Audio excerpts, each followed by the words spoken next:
Good morning, good afternoon, or good evening, depending upon where you live around the world. Today I'm looking at the same hub from our previous video where we were able to use or think about using a section of tubing, square box section, to sleeve the end of the strut, and to which we would weld a plate and put our bolt through for our attachment. We could then, as we developed, cut it at the required angle and weld our plate on, giving us the correct orientation of the strut and hub. Because we're using a timber of 100 by 50, the same thing can apply, and we could, if we chose, use 2 bolts. Makes it very, very stable and strong. And then I thought, well, if we leave the bottom end of the box section out, it might be easier to install, and any water that would get in would have a place to get out. But after all, the struts themselves are on an angle, so any water getting into here is going to drain out if it can anyway. Then I had a quick look at how it looks like when you have the hub with all the brackets on it with the bolts, and it does look a little bit busy, but I can see the advantages. I then thought, well, it would be better if the ends were cut square of the struts, that is, and we could create a, how would you say, the box section, instead of having it go around, whoops, sorry for the pan there, but instead of having it going around, we could cut both sides out. And I thought, oh, that's a good idea, because that means we have no welding. We have the box section not going around the timber, but with the one edge cut out, or one side cut out, we can slip it over and just cut it to the correct profile that we require for each strut. In this case, I've been using the proxy 15-degree angle to represent it. Now, this was the 100 by 50, so 100 down here, or if you wanted to have the bolting positions further away from the end, helping, prevent splitting, etc., you could go with a 150. So this was a box section along this angle, which has been cut to the required angles. And then I thought, well, does it look nicer if the ends were rounded? And as soon as I did that, I thought, nah, we'll forgo that. If anything, I'd possibly cut them square to the strut itself, if I was going to cut them at all. Or you just leave them in this orientation, or this shape. And I thought, well, really, for the smaller domes, we don't need 2 bolts, we just use 1. Same thing, same bracket, just with a single hole. And I thought, well, do we really need to cut them on a special angle at all? And I thought, well, no, you don't. But this was the orientation of the bracket that I don't really favour, because I think it can look a little bit odd. But if we did it well enough and went from corner and down and from reset back here like this, I don't think the look's too bad. The version I saw is when this bracket just seems to be placed into the side of the strut and it at this odd angle. I don't find that at all pleasing, but I'm thinking it makes for a very, very easy dome assembly, or a manufacture rather, for this bracket.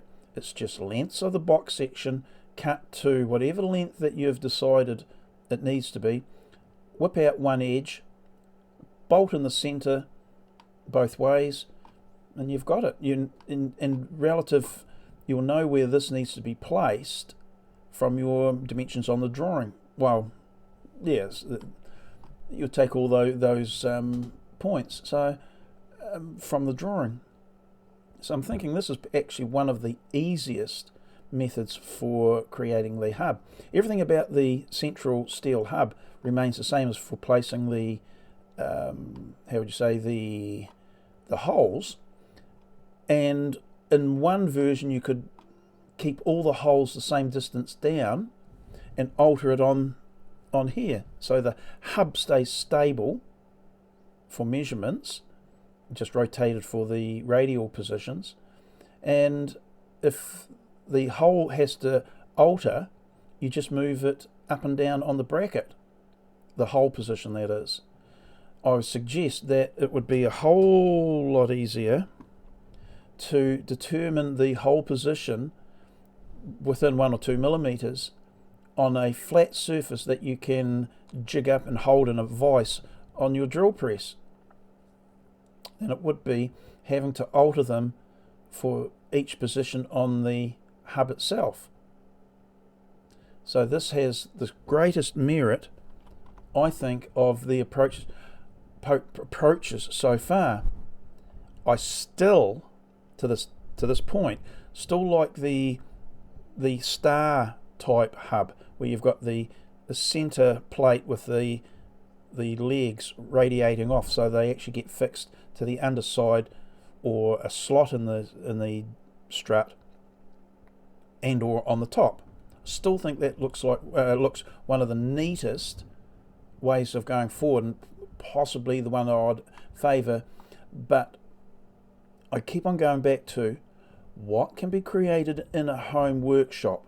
Unless you've got a plasma cutter or a laser cutter to cut the star plates out accurately, I think this is probably one of the easier, stronger methods for creating your dome, your hub at least.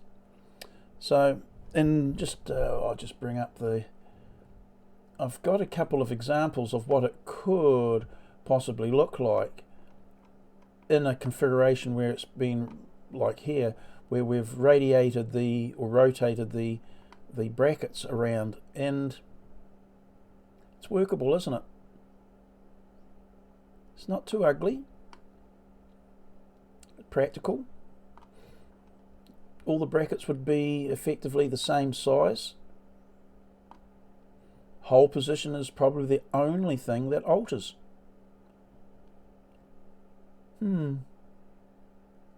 Holes the same on the hub, up and down. The hub doesn't have to be metal. It could be a high density PVC or polyethylene, depending upon the size of the dome. They still make very, very good hubs. It's got a lot going for it.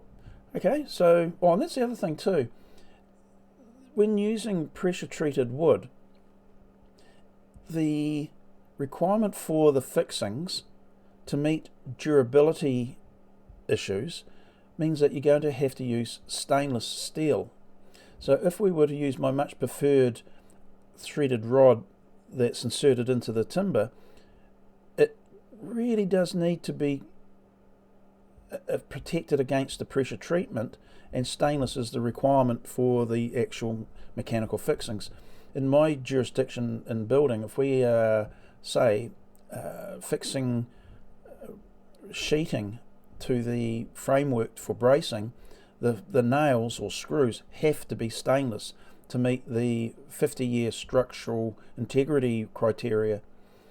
Now, that this is just a bit of architecture for garden architecture or landscaping, that needn't be as strictly followed, but it would be wise.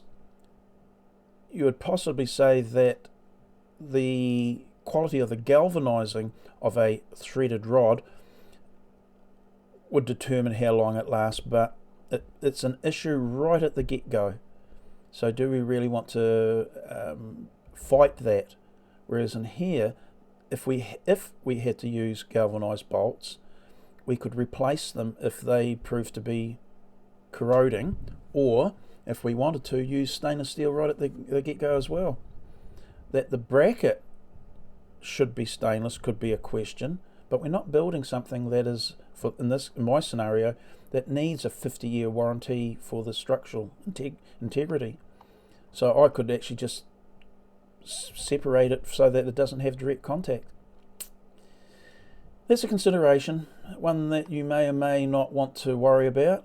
But at this stage, this is quickly, I wouldn't say replacing my preferred option, but certainly is running a close second. Again, I'll go back to, I still prefer the star plates, but this can be built in the workshop.